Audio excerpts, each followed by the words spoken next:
Alicorp es una empresa multilatina. Nuestros productos llegan a más de 30 países y contamos con operaciones en Bolivia, Perú, Argentina, Brasil, Chile, Colombia, Ecuador, Honduras y Uruguay, con más de 150 marcas a través de nuestros 4 negocios: consumo masivo, ingredientes e insumos para otros negocios, acuicultura y molienda.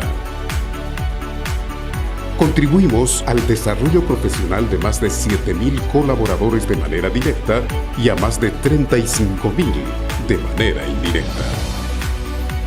En Alicorp buscamos el progreso y liderazgo de cada uno de nuestros negocios, que nos permiten conectar y articular con nuestros clientes, de manera que generemos valor a la sociedad de los países en los que operamos.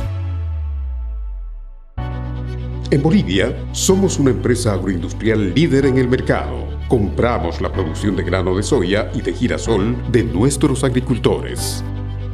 Nuestra área de soluciones agrícolas busca ser un aliado del productor, ofreciendo un modelo de negocio integral que nos permita crecer juntos. Formamos parte de todas las etapas del ciclo productivo en el campo, que va desde la siembra hasta la cosecha. Somos la empresa agroindustrial que participa con el mayor financiamiento al agricultor en Bolivia, contribuyendo al desarrollo del agro para la producción agrícola en las campañas de soya y girasol. Proveemos al agricultor insumos de calidad. Nuestro portafolio de agroquímicos, semillas y fertilizantes garantizan la eficiencia y productividad de sus cultivos. Contamos con un excelente equipo de asesores de campo que brindan asistencia técnica, acompañando al agricultor durante todas las etapas del desarrollo de sus cultivos. De manera paralela, nuestro equipo en oficina está siempre dispuesto a resolver las necesidades de nuestros socios con amabilidad, agilidad y eficiencia. Contamos con la red de acopios más grande de Bolivia, con 11 centros de acopio distribuidos por toda la zona productiva, lo que nos permite estar más cerca de nuestros agricultores. Tenemos una capacidad de almacenamiento para más de 600.000 toneladas métricas de soya para la recepción de los granos producidos por nuestros agricultores. Lo hacemos de manera ágil y eficiente, cumpliendo con todas las normas vigentes, y contamos con personal altamente capacitado, brindando un excelente servicio en cada uno de los puntos de recepción. Trabajamos con herramientas financieras como futuros y opciones en la Bolsa de Chicago, que nos permiten mitigar la volatilidad de los mercados internacionales. Esto nos permite actuar con seriedad y transparencia a la hora de cerrar los precios con nuestros agricultores. En Alicorp trabajamos incansablemente para agregar valor a las materias primas bolivianas. Prueba de ello son nuestras 2 fábricas de molienda que cuentan con una capacidad de producción de más de 1 millón de toneladas al año, donde convertimos el grano de soya y girasol que viene del campo en harina de alta proteína, aceite crudo y refinado para exportación y consumo local. Gracias al trabajo que inicia con nuestros agricultores, llegamos hasta nuestros consumidores finales, vinculando el campo con los hogares y cumpliendo con nuestro propósito de alimentar un mañana mejor.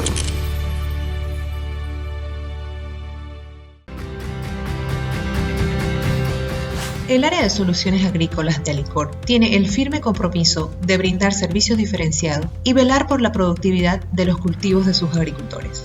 Bajo esta premisa, estamos trabajando por ofrecerle al agricultor un portafolio de insumos agrícolas de alta calidad para todas las etapas del ciclo productivo de los cultivos, que va desde la siembra hasta la cosecha.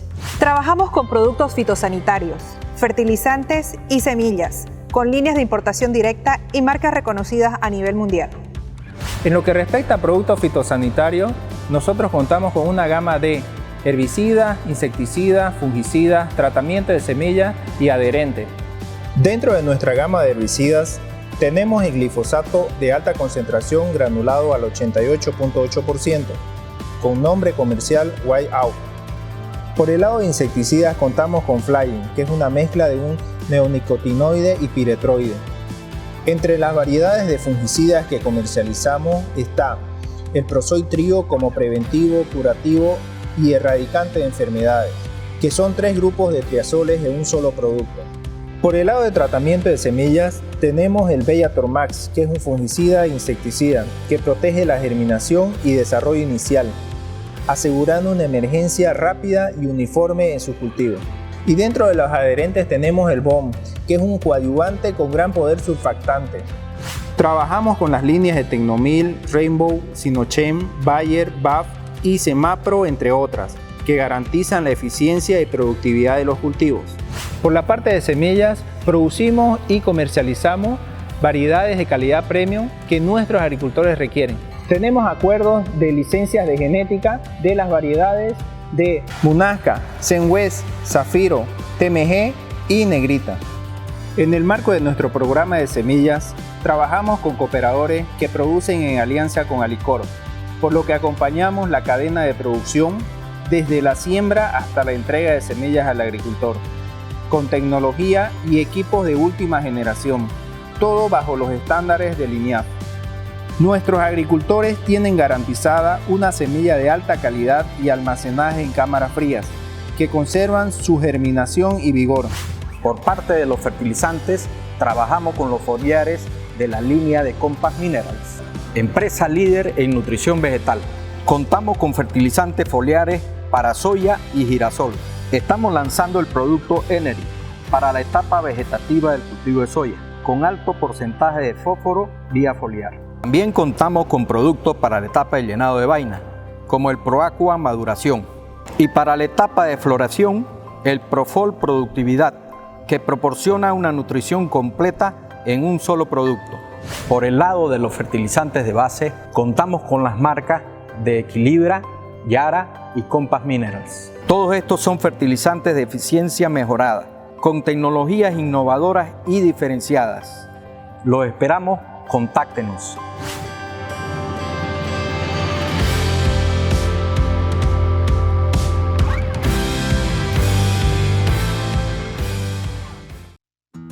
Queridos amigos agricultores, es un placer recibirlos a través de la virtualidad aquí en el set de Alicor. En este primer ciclo de conferencias del 2022, en nuestra segunda conferencia, que vamos a hablar sobre la situación actual y la perspectiva del mercado internacional de los granos.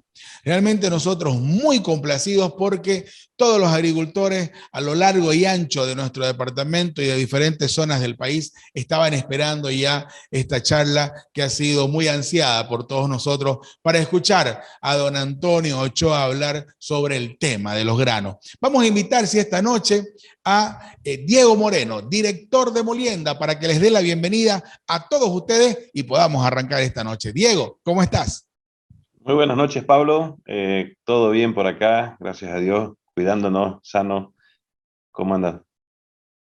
Gracias a Dios, nosotros también muy contentos y expectantes de lo que nos va a contar Antonio Ochoa en esta noche tan espectacular que tenemos nosotros, muchísima gente aquí, muchos agricultores que se han dado cita. Diego, realmente un gran esfuerzo de Alicor para poder lograr esta conferencia. Sí, la verdad es que nosotros seguimos con nuestro objetivo de traer información oportuna al agricultor, traer información relevante y siempre estar muy cercano, ¿no? Con nuestro propósito de alimentar un mañana mejor y de realmente desarrollar junto con el agricultor la cadena productiva y realmente poder impulsar y promover lo que está tan hablado últimamente en nuestro medio, que es la reactivación económica, la importancia del sector agroexportador en la economía boliviana. Así que muy agradecido, hoy tenemos un contingente de agricultores muy relevante de todas las zonas productivas, clientes, amigos de la casa, a los cuales le damos una muy bienvenida en esta noche. Queremos que esta charla pueda ser de mucha utilidad para ustedes.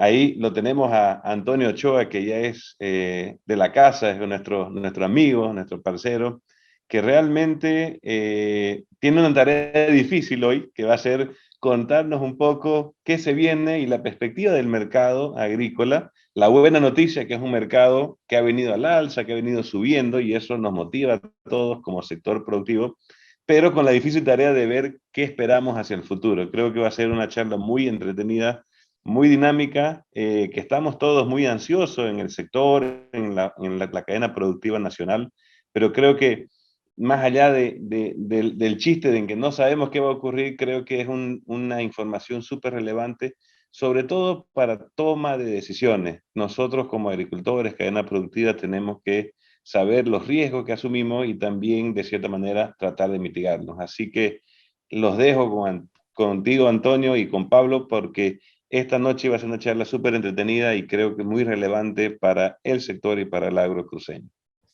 Gracias, querido Diego. Señores, ustedes vayan, por favor, a medida que va transcurriendo la conferencia, don Antonio Ochoa, vayan dejando sus preguntas en el chat o en el recuadro de Question and Answers para poder ir respondiendo poco a poco al finalizar la conferencia. Sin más preámbulos, los dejamos con don Antonio Ochoa, vicepresidente de RJ O'Brien y broker de futuro. Buenas noches, don Antonio.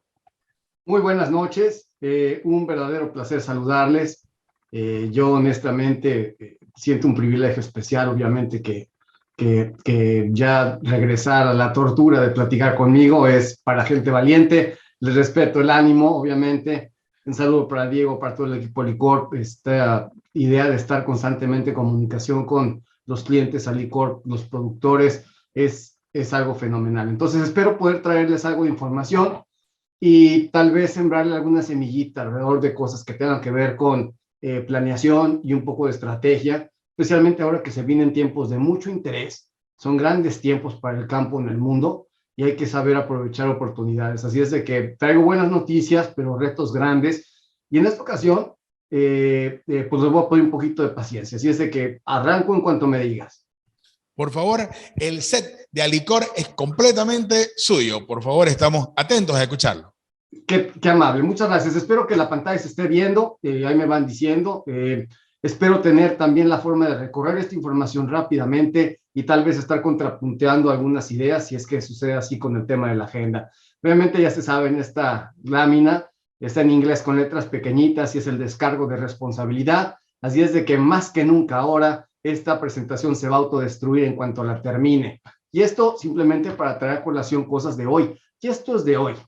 Si se dieron cuenta por ahí, lo que en su momento fue Facebook, que ahora es Meta, tuvo una caída brutal el día de hoy. Hay muchas cosas alrededor de lo que ha estado haciendo en la infraestructura Apple, pero observen la caída de las acciones de Meta, lo que impactó en los mercados, especialmente el índice del Nasdaq.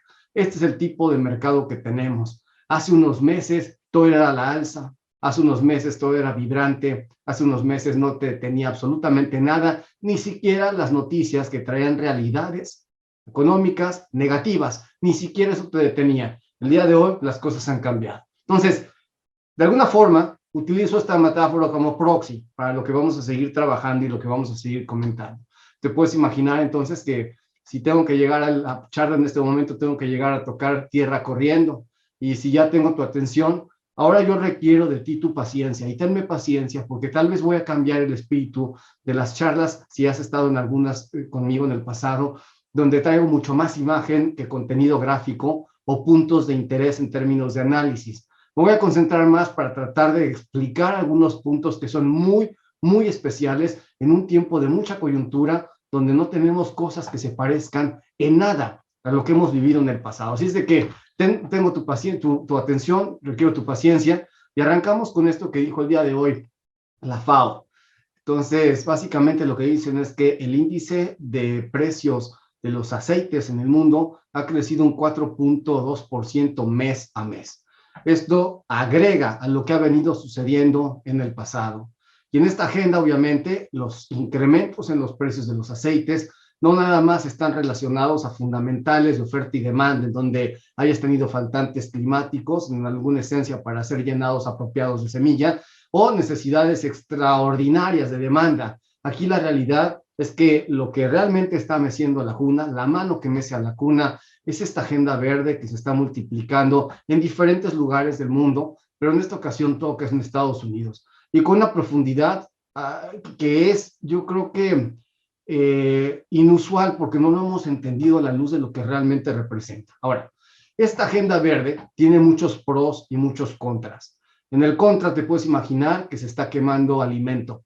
Y en este orden, obviamente, te puedes imaginar también que no hay gente que está contenta en este sentido. Y hemos visto películas inflacionarias, como lo acabamos de ver en la FAO, que hacen el caso en donde estás encareciendo el alimento del mundo simplemente por tratar de quemar energía verde, que no es el cambio total, porque no es capaz la energía verde en este momento de poder suministrar todas las necesidades que tenemos. Y estamos creando en esto grandes huecos, y pongan mucha atención en todo esto.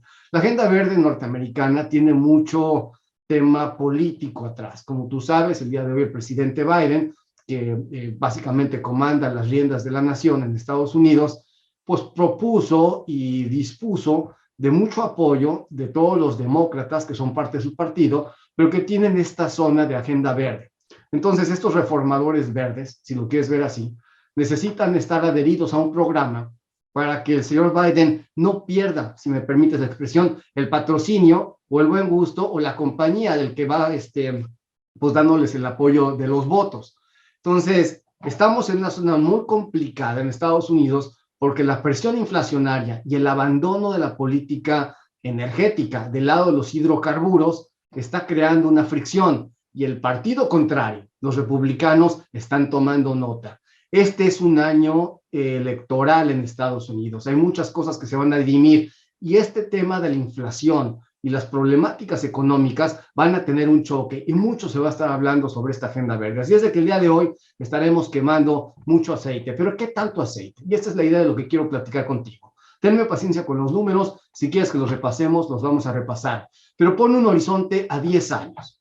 En 10 años, la capacidad de transformación de aceites y grasas, no solamente soya, aceites y grasas en Estados Unidos va a pasar a 6,000 millones de galones. Eso es básicamente la capacidad que se va a construir. El día de hoy tenemos 1.3 billones o 1.300 millones de galones de producción en este tipo de energéticos. La capacidad va a crecer 461%. Esto en 10 años. ¿Qué implica todo esto en uso de grasas y aceites? Esto es básicamente la utilización de 21 millones de toneladas de estas grasas y de estos aceites. Hoy el uso total de grasas en Estados Unidos está en el orden de los 20 millones de toneladas. Entonces, es esto encima de lo otro, es decir, los 20 de hoy más los otros 21, que eso es teóricamente lo que tendría que suceder, porque esto es un biocombustible que, si me faltó algo decirte, un motor de diésel, un motor a diésel, no va a reconocer la diferencia entre este biocombustible renovable, parte de los procesamiento de aceites y grasas, no lo va a distinguir de uno fósil. Para un motor va a ser exactamente lo mismo, no tienes diferencias. El día de hoy, el biodiesel es una mezcla, mayormente fósil, menormente bio. El día de mañana, bajo la tecnología con la que se va a producir este energético, va a ser 1 a 1, y en eso estás adquiriendo un universo enorme de posibilidades en términos de mercado, enorme. Ahora, si lo ponemos en contexto, si Estados Unidos el día de hoy consume 20 millones de toneladas de estas cosas, solamente produce 17.2, o sea que tiene una dependencia importadora de diferentes órdenes.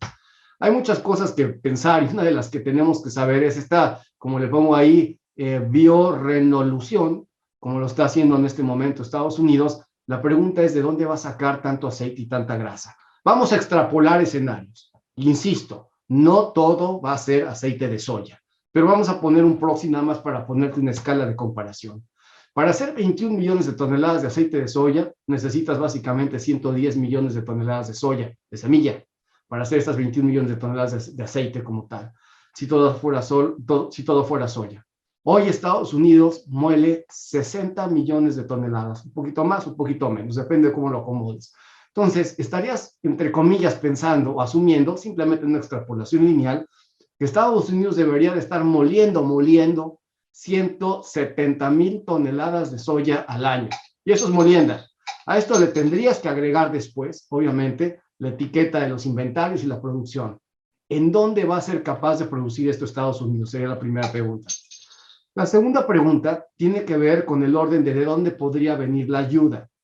Y desafortunadamente para muchas gentes en el mundo que tienen capacidad de abastecer aceites, esta industria no requiere aceites importados, porque si no, en el transporte y en no saber en dónde se está utilizando y bajo qué mecánicas de cuidado de bosques y tierra como tal, estarías elevando la cadena de carbono, la huella de carbono. Entonces, lo que hace en este caso Estados Unidos es que todo lo que entra al torrente de estos biocombustibles, para guardar la disciplina del biocombustible, necesita ser local. Y ahí es en donde la situación hacia el mundo queda complicada. Ahora, de interés es que esto no viene solo, simplemente porque se decreta que va a suceder como un mercado, sino que trae muchísima ayuda. Y esa ayuda se llama subsidios o ayudas indirectas, sea por reintegros fiscales o subsidios directos a la producción como tal. Y la pregunta en todo esto, o la falta de respuesta, es ¿qué va a pasar en el mundo si el polo de utilización de aceites es tan grande en Estados Unidos que secuestra toda esta capacidad y les invita a producir un montón, pero que en esto y con los subsidios y estas cosas distortivas terminan haciendo solamente una escalada de precio que afecta al mundo igual, pero el mundo no puede descontar esos subsidios ni contar con ellos? Y ahí es donde tenemos una panacea a ver hacia el futuro. El negocio va a cambiar y va a cambiar mucho en muchas cosas. Tengamos mucho cuidado porque esto, como les dije, no es de hoy, es para hacia adelante. Y lo peor de todo es que esto es solamente una fórmula intermedia que va a durar un tiempecito, entre comillas, en lo que la fórmula que es duradera se establece. En el camino, tanto Estados Unidos como muchas otras economías se van a mover al tránsito de lo eléctrico, quieren motores de diferentes condiciones y ni siquiera van a querer utilizar combustibles como tal, más allá de fuentes renovables como electricidad, y nos metemos en ese ajo. Así es de que puedes pensar que esto es solamente transitorio para que en el Inter bajemos la huella de carbono de utilización de energía fósil como tal, con todo lo que se implica, y lo vamos a ir trabajando poco a poco. Espero no estarte haciendo este tema ni cansado ni confuso, pero tenme paciencia, porque en eso vamos a llegar a que tenemos que moler cualquier cantidad de cosas en Estados Unidos. Bueno, la primera ola de expansión de molienda en Estados Unidos con esta biorenovolución arranca con 3 láminas. La primera es una inversión, de momento, de cerca de $3,000 millones. Al menos lo que han anunciado diferentes cooperativas, grupos corporativos y tal. La empresa, la industria, entre comillas, anunciado, sin que sea un compromiso, obviamente, pero están en los anuncios y mucho en el trabajo, cerca de $3,000 millones de inversión para expandir la capacidad en un plazo de 3 años. Entre ahora y 3 años es cuando vas a ver esta capacidad incrementando. ¿Cuánto? La cantidad van a ser 350 millones de bushels, en teoría. Esa es la capacidad extra. Que hablando en cristiano, como nosotros sabemos hablar, son cerca de 9,5 millones de toneladas de soya. Piénsalo bien. ¿Cuántas veces cabe la producción boliviana en este incremento de capacidad de molienda en Estados Unidos, para que lo pongas en este contexto? Entonces son 9,5 millones de toneladas. Ahora, imagínate esta cifra, ¿a qué se parece en el uso de normales en Estados Unidos? 350 millones de bushels. Si vemos en este momento una hoja de balance en Estados Unidos y ignoras todos estos números, pero que te da básicamente lo que se produce, lo que se necesita y lo que se va utilizando, de alguna forma llegas a esta línea del final, que son los inventarios finales. Es decir, en este momento, si las cosas terminan como dice el Departamento de Agricultura, Estados Unidos tiene 350 millones de bushels de soya, es decir, 9,5 millones de toneladas de soya, de semilla como inventarios. Entonces, si en teoría esto en 3 años se va a utilizar, Estados Unidos se está forzando a tratar de guardar la mayor cantidad de soya, teóricamente, porque llegará el momento, pero llegará dentro de 3 años, no hoy. Y hoy el mercado está operando como si este inventario estuviese desapareciendo y no tuviera reposición. Y nos estamos contaminando con una narrativa gigantesca. Entonces, en un resumen de todo el rollo que te acabo de tirar, el día de hoy le estamos poniendo al precio de hoy un escenario que prospectivamente se va a dar, y no dudamos en eso, pero que no se va a dar el día de hoy. En el camino, la situación es que estás utilizando una restricción de la demanda, o estás tratando de cortar demanda en Estados Unidos vía precio, y nos estamos inyectando una narrativa increíblemente alcista, que se contamina y se alimenta con una situación productiva dubitativa en Sudamérica. Nos vamos a meter a todo eso. Ahora, todo bien con la producción de soya y la molienda, que vamos a necesitar un montón de soya, pero esto tiene algunos productos por venderse.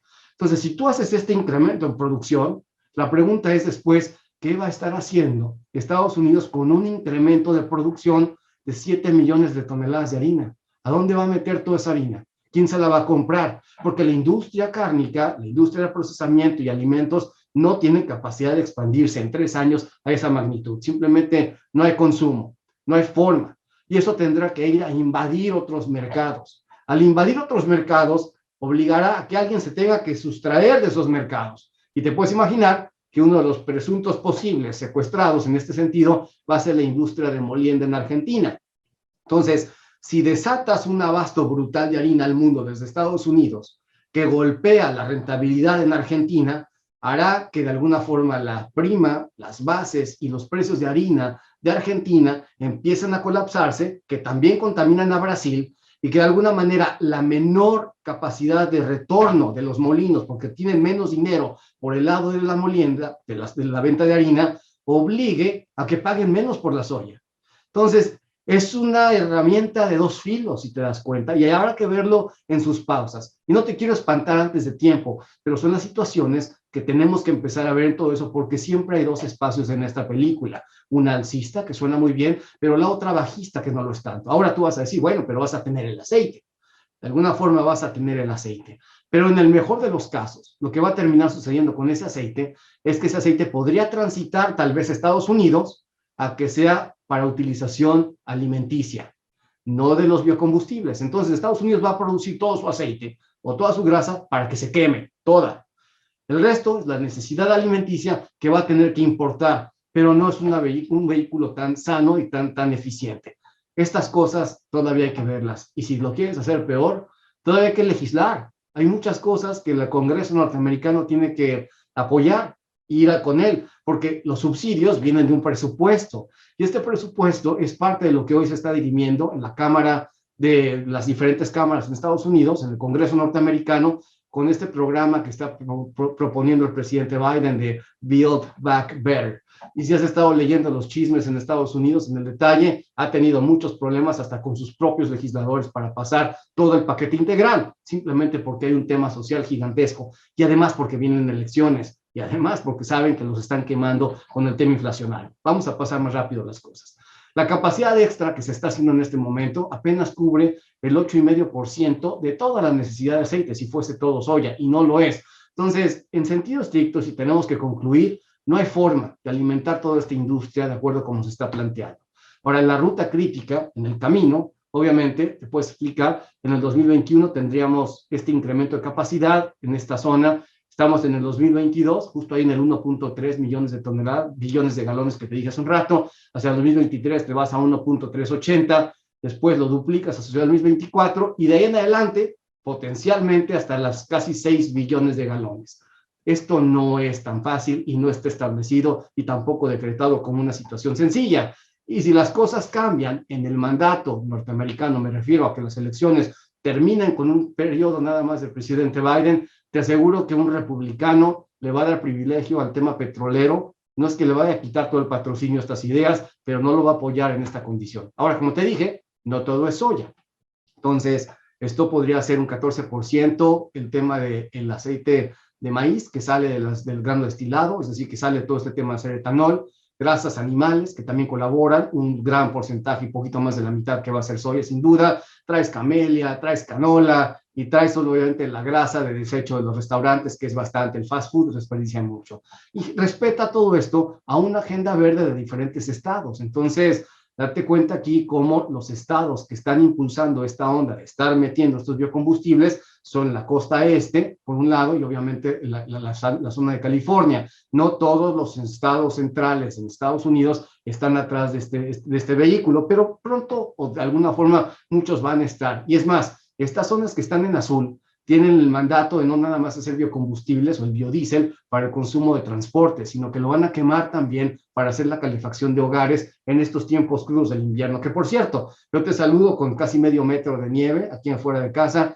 y lógicamente con temperaturas por debajo de 10 grados centígrados, solamente para que sientas el calor del frío de alguna forma. Eso que alguien haya dicho que el infierno es caliente se equivocó, porque no necesariamente es así. Pero bueno, la construcción de estas fábricas, entre ahora y bastante tiempo, si alcanzas a ver este mapa, te dice por dónde van las densidades. Nuevamente son cosas que están publicando. Entonces, esta narrativa ha sido increíblemente inflacionaria en el mundo y esto ha creado problemas de precios grandes. El aceite de palma, como uno de los proxies, ha crecido de precio dramáticamente, exponencialmente, porque además, para hacer este aceite de palma necesitas mucha mano de obra. Y estos lugares que le llamas estrechos asiáticos entre Malasia e Indonesia, principalmente, que otros lugares, obviamente, pero Malasia e Indonesia, si nos concentramos en ellos, han tenido problemas con COVID. Entonces, tienes menos importación de mano de obra, no has podido traer gente a trabajar, los trabajadores no llegan y los turnos los has cerrado. Además, en las plantaciones, como sabes, las palmas tienen una vida útil y en este momento estas palmas están llegando a su madurez. Ya están viejas estas palmas, tendrían que haber sido resembradas hace tiempo en una situación paulatina. Entonces, la producción de aceite de palma tiende a menos, no a más en esta zona. Y para replantar, una planta de estas te va a empezar a dar frutos en orden dentro de 5 años. Además, como tiene una huella ecológica complicada y hay una agenda fuerte que matas orangutanes en la jungla y tal y cual, hay muchos bancos que ya están adoptando medidas de no apoyo a proyectos de expansión. Ahora, una cosa va con la otra, el aceite de soya, como te has dado cuenta en el tiempo último, no deja de subir, y sube y sube y sube, pero mucho de esto, la pregunta es, ¿cuánto es real de consumo y oferta? Y en un rato más te vas a dar cuenta cuánto realmente es lo que se está desapareciendo y cuánto es lo que se está copiando en espera de esta industria. Ahí tenemos muchas cosas que son increíblemente distortivas porque no están sucediendo aquí y ahora en este momento a esta velocidad todavía. Y hay que tener muchísimo cuidado. Estamos acá en el aceite de soya, habíamos dicho eso, estábamos claros en eso, me parece. Pasamos a la harina de soya, la dijimos que había crecido el precio mucho. Pasamos a la gráfica de soya, que es exponencial y ha crecido dramáticamente. Bueno, pero esta la vamos a analizar en un contexto de más largo plazo y vamos a tratar de buscar movimientos similares en el pasado. Nos tendríamos que ir hasta el 2008 y en esta zona. Entonces tenemos crecimientos de precios similares a lo que vemos el día de hoy, con algunos techos en alguna zona que está pareciendo lejana, cerca de los 17,5, 18 dólares, por así decir, en precios de Chicago, pero con ciertas dudas. Ahora, concéntrense no en esta gráfica, en el precio, pero solamente ubiquen que estamos ya muy por encima y estamos navegando el último cuadrante de precio, en la zona de los más altos de los últimos tiempos. En este mercado no quiere ser el que vende el precio más alto, sino que sólidamente estás vendiendo los precios más eficientes progresivamente. La zona de precio en riesgo hacia arriba es menor que la que tienes ahora hacia abajo, simplemente por el recorrido. Hay poquita zona de techo. Yo no digo que estos techos no se vayan a romper, pero las probabilidades de que estemos mucho tiempo por encima de estos techos se hace muy pequeñita, es muy delgada en términos de historia. Entonces, en este orden, respetemos la historia un tanto y no olvidemos eso. Estamos ya en una zona en donde hacer estrategia y empezar a vender o acomodar pisos es muy eficiente. Yo no los quiero invitar a que tomen una decisión atrabancada, ni mucho menos, pero contextualicen el dónde, porque el día de hoy el precio se hace muy engañoso. Y en este sentido, el que a precio mata, a precio muere. Es así como funciona este tema y lo vamos a ver con un efecto de volatilidad porque voy a tratar de explicar el por qué te digo lo que te digo. Aquí abajo vas a encontrar en tu pantalla, si te acercas un poquito, algunos números. Y es una gráfica que sube y baja, pero aquí tienes un 99, acá traes un 28, un 98, un 96, un 20 y un 99. Vamos a ver. ¿Qué significa esto del 99? Vamos a tratarlo de ver en otra gráfica. Resulta que hay una gente o una serie de gentes que se llaman fondos o especuladores. Hay muchos tipos, pero en este caso vamos a concentrar en los que le llaman managed money. Bueno, estas gentes por obligación tienen que reportar qué posiciones tienen en el mercado, a qué están jugando, porque queremos saber a qué están jugando. No nos van a decir cuándo van a jugar ni cuándo van a dejar de jugar. Ese es el tema de ellos. Pero cuando están adentro en el mercado, queremos saber qué están haciendo. Y eso lo tiene por obligación que reportar esta gente. Entonces, todos los viernes vamos a tener un reporte de esta magnitud. El último que tuvimos, hacia el día 25 de enero de este año, encontramos que en el contrato de soya tenían 137,000 contratos comprados contra solamente 22,000 contratos vendidos. Es decir, toda esta comunidad, cuando les preguntan ustedes en qué andan, pues la mayoría, la gran mayoría, es decir, el 86% de esta pandilla están comprados. Todos piensan que el mercado va a subir. Entonces, por naturaleza, cuando pones a todo mundo en un solo lado de un barco, obviamente que el barco se empieza a mover a la zona en donde está recargada toda esta gente. Y cualquier pánico, cualquier rata que brinque, cualquier cosa que suceda, va a hacer que ese barco se mueva rápidamente.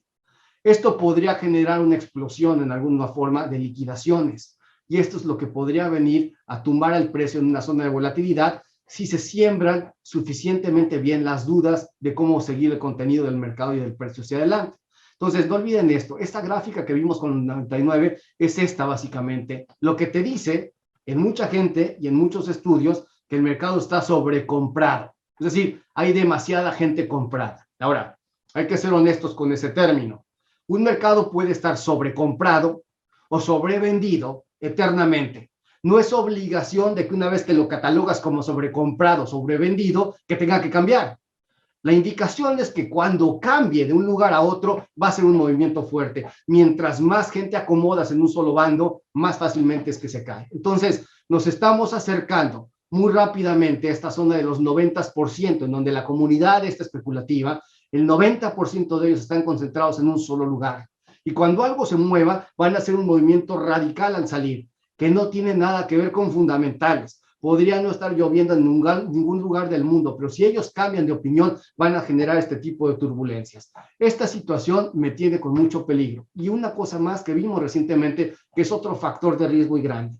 El día de ayer, a las 5:30 de la mañana, hora de Chicago, hubo un movimiento de 3,000 contratos. O sea, ustedes 3,000 contratos, para que más o menos lo ubiquen, en un minuto, a alguien se le ocurrió operar 3,000 contratos por 136. Se le ocurrió operar, ¿cuánto? 4 millones de toneladas. ¿Sí? ¿Estoy poniendo el número bien? No, perdón, 408,000 toneladas. 408,000 toneladas en un minuto se operaron, 400,000 toneladas en un minuto. Eso hizo que el mercado se levantara brutalmente y se cayera después inmediatamente. Encontró fuerza el mercado después, pero ese minuto, en una hora que es atípica, porque recuerden que esto todavía es parte del horario nocturno, mucha gente todavía está dormida para operar eso, es el electrónico nocturno. Esperarías en la sesión de día donde está todo el mundo que tengas contrapuntas, pero fue una sensación atípica que operaras en ese momento todo lo que pasó.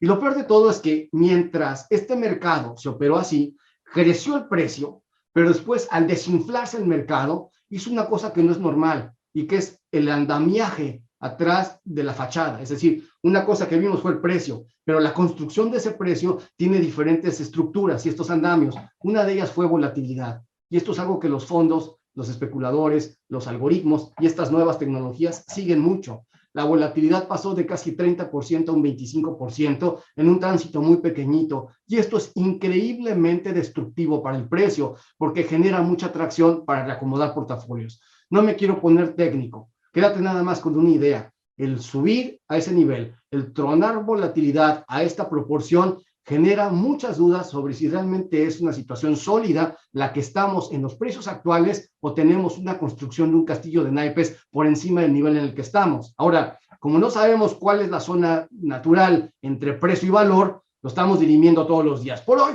todo el mundo paga, la fiesta sigue, no pasa nada. Pero no se te olvide, en cualquier momento nos apagan la música y hay que agarrar una silla. Así es de que más vale ir siendo precavidos, ser justos en poner cierta estructura para ponerle precio a lo que vamos teniendo, porque bien o mal, date cuenta, los precios son estupendos. Entonces, el último dólar que se lo lleve alguien más, quédate tú con esta rentabilidad. Esta es otra forma de ver la gráfica anterior ya toda junta. La acción de precios que cayó, la volatilidad que se hace pedazos. Y normalmente esto precede a una caída muy importante en el precio como tal. Ahora, vamos a contextualizar aún más. ¿Cómo se ve la soya relativo de la historia? Y aquí es donde estamos el día de hoy, en la estacionalidad. En los meses en los que estamos, en las fechas que transcurrimos, este es el precio de la soya relativo de todos los últimos años. O sea, nuestro punto de salida es muy alto. Quien apueste que esta curva se va a repetir y que la soya se va a salir aquí de la gráfica y va a ir a tocar 18, puede tener razón. Yo no se la voy a quitar, pero necesita que muchas cosas sucedan y después este tipo de cosas regresarán. Nuevamente, el punto de partida es muy alto. Hay muy poco tiempo en la historia en donde has visto estos precios. Entonces, nuevamente, la panacea del día de hoy se debería de aprovechar y ese es el mensaje que te voy a estar repitiendo constantemente. Ahora, hagamos una cosa y si se acuerdan lo que les platiqué hace un rato con la cantidad de gente que está inclinada en una sola zona del mercado. Entonces, digamos lo siguiente, la diferencia en opiniones es un mercado. Todo el mundo que tenga una idea diferente contrapone y listo, y es un mercado. Pero cuando todos están en la misma opinión, se convierte en una turba. Y en este momento, tengo que decirles en mi opinión, este mercado de oleaginosas, de maíz, de trigo y tal, estamos en medio de una turba, en donde hemos recibido flujos enormes de lugares que no son habituales. Es decir, somos ahora casa de gente que nunca nos visitaba, porque ahora como el mundo tiene miedo inflacionario, resulta que hace buen sentido decir, bueno, pues compra soya y aceite y harina y ganado y café y jugo de naranja y oro y plata y petróleo, compra commodities. Y vamos a ver una gráfica en ese sentido. ¿Por qué? Porque si la inflación tiende a subir, los commodities van a subir de precio y ahí te viene una catarata de dinero. La pregunta es, ¿ese dinero que está persiguiendo? ¿Consumir soya? ¿Hacer procesamiento? ¿O realmente está jugando una historia hasta que deje de serlo? Y que deje de serlo ya incluye que ahora, que no nada más estás vendiendo soya y administrando soya, sino que ahora te tienes que ocupar de lo que pasa en lo económico, en lo externo, cosas que no son las que normalmente estabas atendiendo, que vamos a tener que atender. Entonces, nuevamente, si te quieres meter en el juego, más vale que tengas toda la película completa y te hagas llegar constantemente toda la información para que no te falle nada. De lo contrario, nuevamente, quédate con el tema de márgenes, administrar tus precios y progresivamente ser un poco cauto con lo que tenemos. Observa esta idea. ¿Te acuerdas que platiqué al principio mucho sobre aceite y lo que se necesita en el aceite y el precio del aceite que necesita ser caro porque no vamos a tener aceites suficientes? Bueno, pues esto es lo que está pasando. Resulta que cada vez que está moliendo Estados Unidos, los inventarios de aceite han crecido, cayeron, pero han venido creciendo. Cada vez que haces molienda, cada mes, reportas más inventarios y más inventarios.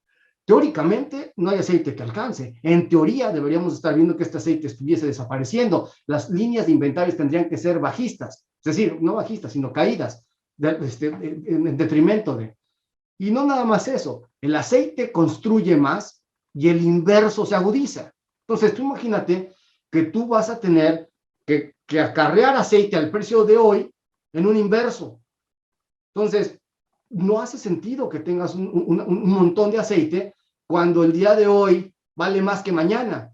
Es decir, progresivamente estás destinado o condenado a vender este aceite más barato y aún así lo sigues acumulando. Entonces, date cuenta cómo el mercado trae dos velocidades y de alguna forma, si lo que piensa este mercado es que este aceite lo va a vender en el futuro cuando esté en estas fábricas brutalmente caro y viene bien, fantástico. Pero de lo contrario tenemos un problema. Entonces tenemos dos cosas que son atípicas, que los inventarios crezcan y que las curvas de futuros estén invertidas. Y eso es lo que tenemos en este momento con el aceite. Ahora, vamos a ver cómo se están armando las narrativas y este es el rollo y la guaraguara que te viene a hablar cualquier gente y te dice todo el tiempo, que quizás ya lo tienes en el oído, lo vamos a repetir muy rápidamente. La primera, caídas productivas en Sudamérica, capítulo Brasil. Producción, según analistas, de entre 125 y 133 millones de toneladas, con carreras de ver quién lo tira más abajo. Eso es lo que estamos viendo con todos los analistas de momento. Ahora, el potencial, eran 145 millones de toneladas, yo llegué a escuchar hasta 150 y tal vez se los dije. Bueno, si lo vemos contra lo que falta, estamos en problemas. Pero si hacemos entre 125 y 133, entre comillas, vamos a tener un año muy similar al año pasado, y la realidad es que no pasó nada, ¿eh? Y la realidad también es que China no está para consumírselo todo, porque simplemente no está ahí.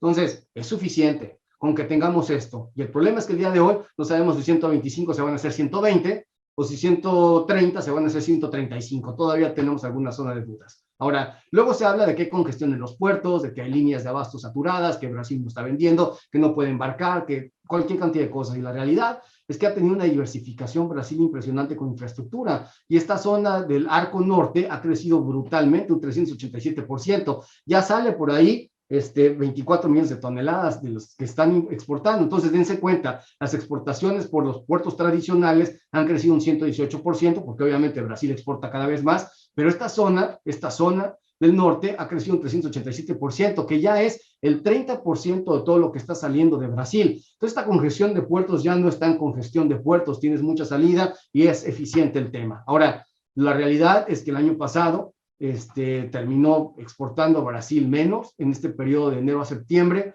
fue porque China simplemente no lo pudo comprar todo. China está un poco mejor, pero no para llevarse más. Entonces, si Brasil exporta 83 millones de toneladas, 85 millones de toneladas, con eso queda para surtirle en la tienda a todo el que lo necesita en este tiempo, aun cuando la cosecha en teoría llegue a estar en 125 millones de toneladas. Entonces, no nos encontremos en dificultades de entendimiento. Ok, la producción cae, pero aquí lo que es importante es en algún momento saber cuál va a ser el comportamiento de exportación. Ahora, para febrero, contra viento, mal y marea, el año pasado tuvimos una cosecha muy tardía, embarcamos bien poquito. Este enero ha sido un récord, bueno, segundo récord, la segunda participación más alta de exportaciones desde Brasil. Lógicamente, mucho mejor que el año pasado, porque el año pasado embarcaron nada más un barco o dos, estaba terrible. Ya embarcaron en enero. En febrero, en mi opinión, van a dar, y en la opinión también de nuestros amigos de MD, van a dar un pronóstico de crecimiento enorme. Entonces, se cuenta, Brasil va a tener capacidad de surtir la tienda. Ahora, ¿qué es lo que ha estado haciendo Brasil? Retener, por muchas razones, y esas podemos estar haciendo. Pero la realidad es que no se ve tan mal, y sin embargo, estando a medio tránsito y en plena definición, no ayuda a la firmeza temporal las primas, las bases. Entonces, Brasil encontró dos zonas de preocupación o contaminación, con una media en el centro que todavía está por definir mejores cosas, pero la zona sur de Brasil, muchas dudas productivas, que es una zona muy distinta a la zona norte o la zona centro eventualmente, pero la zona sur pues se siente comprometida, que no sabe por dónde va, y la zona norte se da cuenta y obviamente no va a ir al auxilio y está reteniendo mercancía en este momento y está atorando las cosas aquí simplemente porque el agricultor se está quedando viendo. En un tiempecito simplemente que las cosas se acomoden, pero la cosecha, a la medida que va tomando tracción, tendrá que entrar en el aro de alguna forma. Entonces, hablando de primas, hoy el mercado dice, lo que pasa es que las primas FOB en Brasil están creciendo de precio y tal y cual, y además están invertidas porque la molienda local, el crusher en Brasil, está tratando de comprar la soya que necesita y está compitiendo en la etapa temprana donde no hay un abasto masivo gigantesco contra la exportación, con muchos problemas internos en ese sentido. Y esta situación de estar tratando de competir y jalar todo lo que hay mientras alguien no vende, está creando temporalmente este taponeo con primas que efectivamente están ahí. Entonces, hay una situación de interés, porque esto lo cambió todo. El flete marítimo ha caído de precios y fuertemente y ha permitido más competitividad del flete largo. Y en este orden, obviamente, se pueden imaginar que en las primas, los brasileños, como te das cuenta, tienen una prima invertida, hoy es más cara que mañana, progresivamente se acarrea, y los brasileños dicen, oye, pero entrando en mayo, los norteamericanos son más competitivos, están más baratos los norteamericanos que los brasileños, algo está pasando, y eso es una forma de verlo. Pero ahora, si yo le pongo el flete y aterrizo esta soya en China, la cosa cambió, porque aquí, de todas maneras, Brasil sigue siendo altamente competitivo. Y aquí corto las cotizaciones porque las demás son nominativas en Estados Unidos y además en algún momento esto se va a levantar. Yo creo, honestamente, esa es mi opinión, las primas en Brasil en el mediano y largo plazo se van a venir abajo y con muchísima fuerza porque necesitan el flujo de exportación y China va a saber jugar su juego. En el corto plazo empieza a morder el anzuelo porque no le queda de otra, pero después te lo hace pagar y ahí es donde nos vamos a estar viendo más adelante. La cosecha en Brasil, comparada contra los últimos tiempos, va muy adelantada, obviamente, por mucho. Estos son los últimos años, el 2021 en gris, que fue el año pasado, el 2020, obviamente aquí en verde, el promedio de lo que se lleva, y justo lo que vamos en 2022, es muy temprano, tenemos que ver todavía más avance, pero esto va a subir.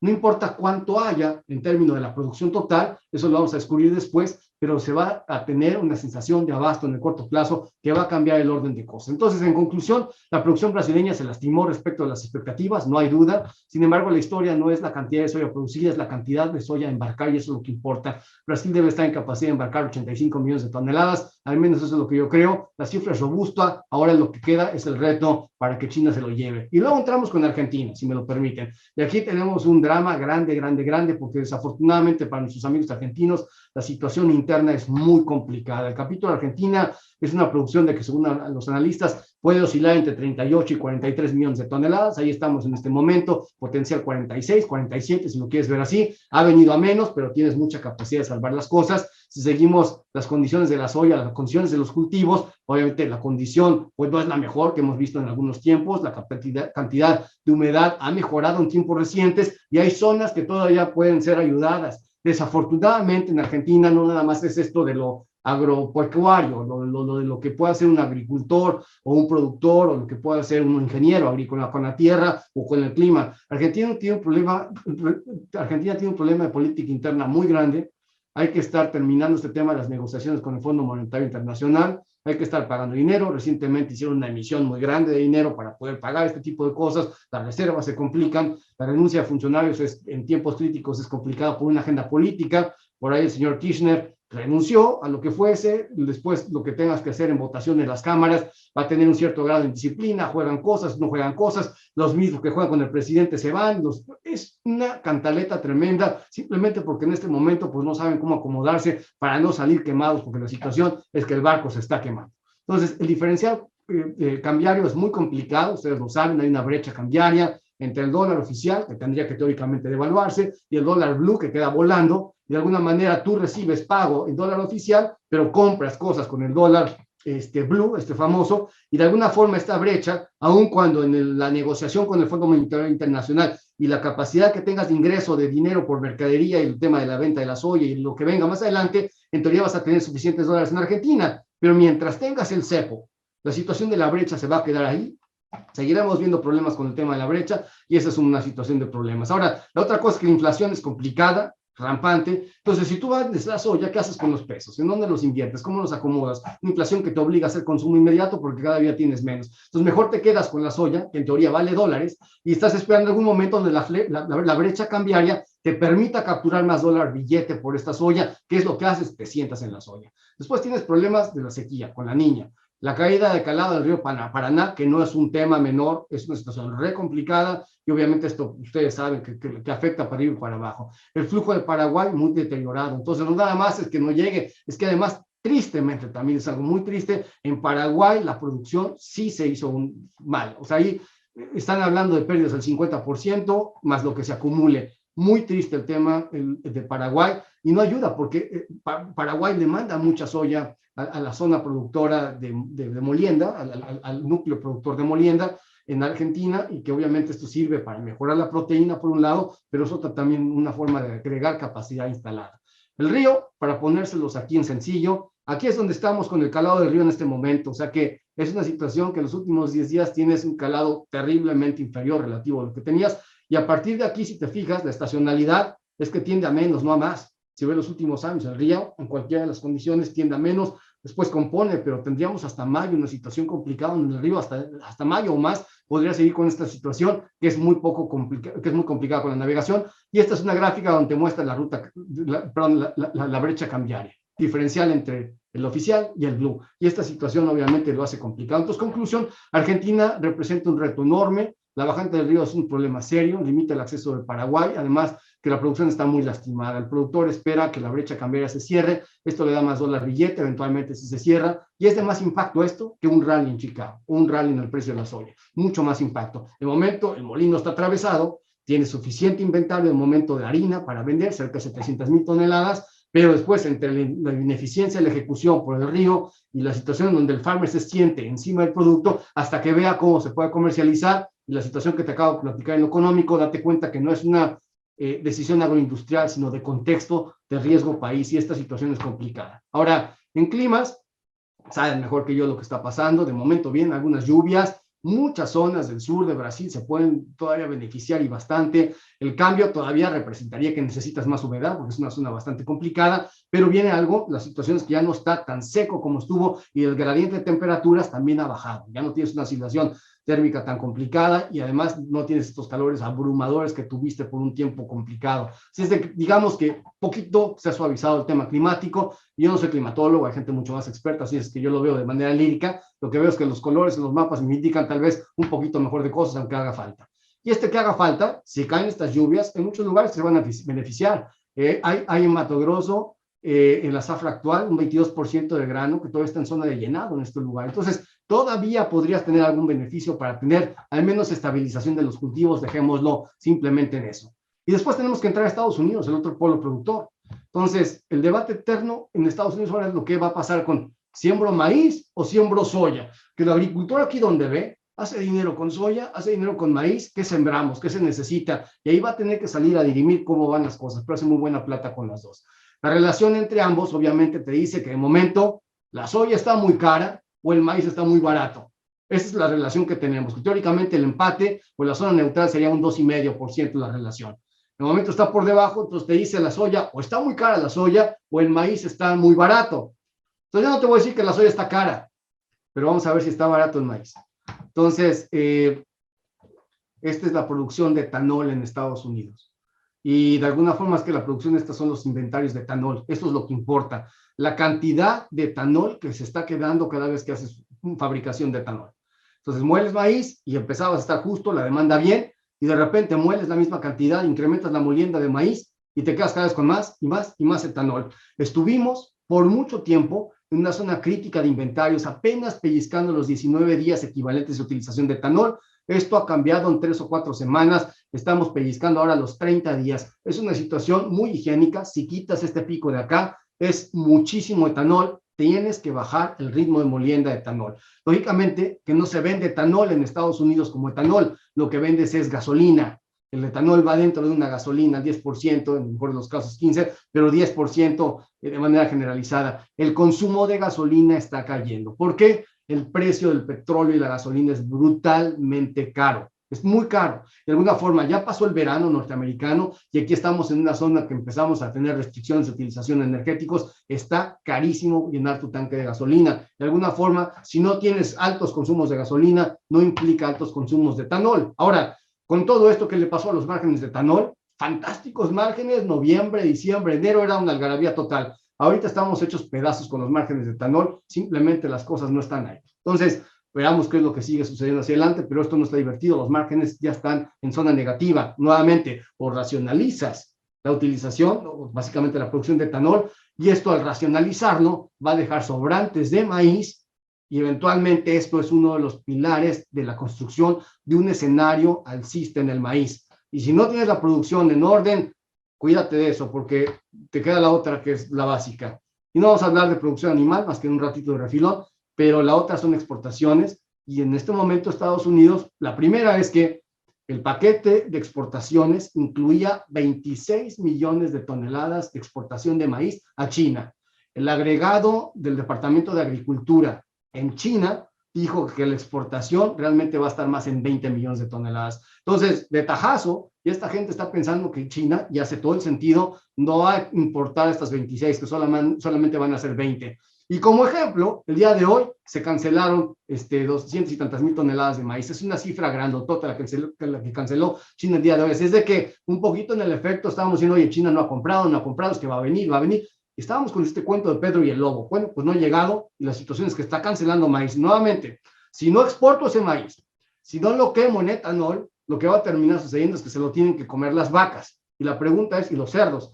¿Hay suficiente como para que se lo coman? Y la respuesta la vamos a ver un ratito más. Los inventarios de maíz, ya se terminó la cosecha última, son buenos. Fue un buen ciclo agrícola en Estados Unidos. Eso ya no lo quita nadie. Ya lo dijeron en enero, este ciclo agrícola no se va a hacer más pequeño, estos son los inventarios, hay suficiente maíz, no debes entrar en pánico. Oye, pero que Ucrania, en un momento hablamos de Ucrania.